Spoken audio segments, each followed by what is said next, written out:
All right, let's talk about this major scale. So the major scale, a familiar way that we've all heard it pretty much since we were little, is do, re, mi, fa, sol, la, ti, do. It's the, or to visually see it even nicer, just on one string we have.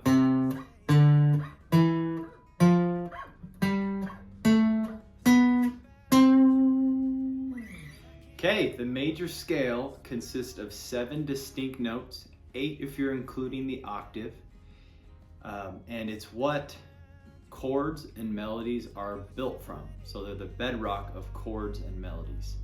So without it, we don't have the songs that we hear. So anything from Back in Black by AC/DC to Taylor Swift to Twinkle Twinkle Little Star, from things with the Beatles. It's the starting place of building songs and melodies and chords. It's the beginning of that.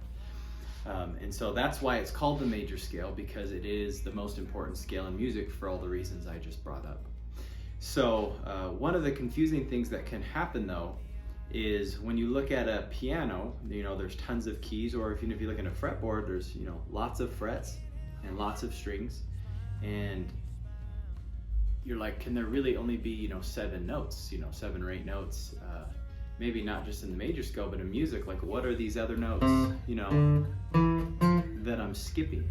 And so what I've seen sometimes with my students get confused is, okay, we talk a lot about the major scale, but often before we talk about the major scale, before we talk about what comes even before the major scale, which is we have 12 notes in music, in Western music, to choose from.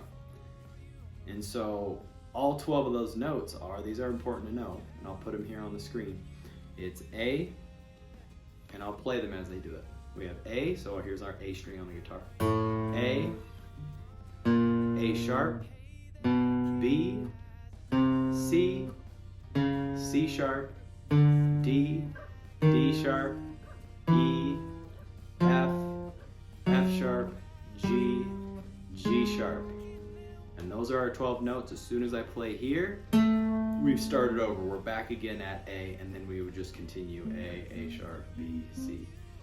And then it all repeats. So from those 12 notes, Pythagoras came up with this major scale that we use. So he had those 12 notes laid out, which mathematically he was able to divide this, a string into these small little segments or sections called half steps or semitones. And then from there, you can even hear perhaps why he chose this scale, because of just the stability of each of these notes in the major scale. So,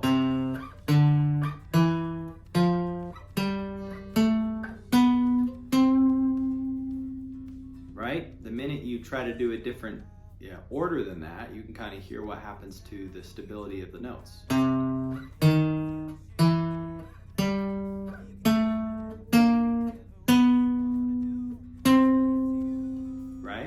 And you can try lots of combinations, and they all just do not feel as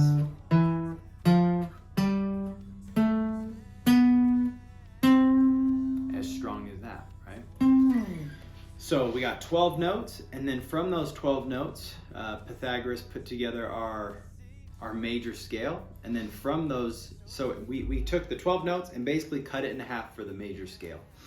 And then from those 7 notes, now we build chords and stuff.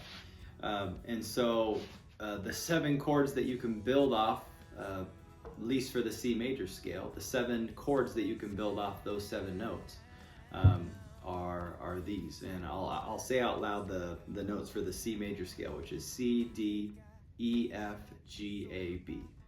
And so from those notes, we can create these chords. And so we have C major, D minor, E minor, F, G, A minor, B diminished 7, and then we finish back on C.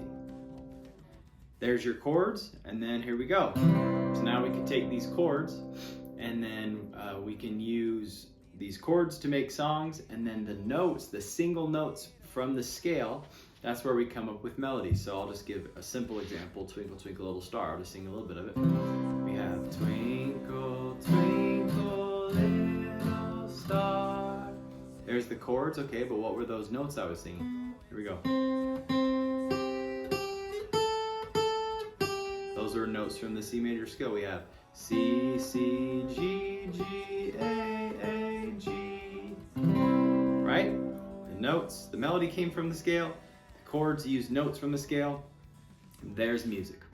So this is foundational, fundamental to everything else in music. Everything else after this is really an alteration on the major scale, and understanding anything else that happens beyond this point always will be connected back to, okay, what are the 12 notes in Western music that I can use?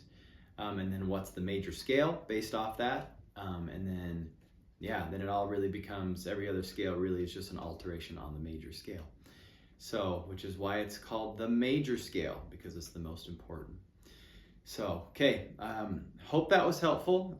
If you're wanting to go even deeper in this and perhaps even gain more clarity and understanding on what we just talked about today, sign up for my email list in the description, and I'm sending out regular emails to continue to educate you, inspire you, inform you, and I'll be putting out an email soon about my first course that I'm going to put out there where it will kind of do more of a deep dive into this stuff. So, but for now, thanks for watching and tuning in to Hatch Guitar Studio today, and have a good one. Bye-bye.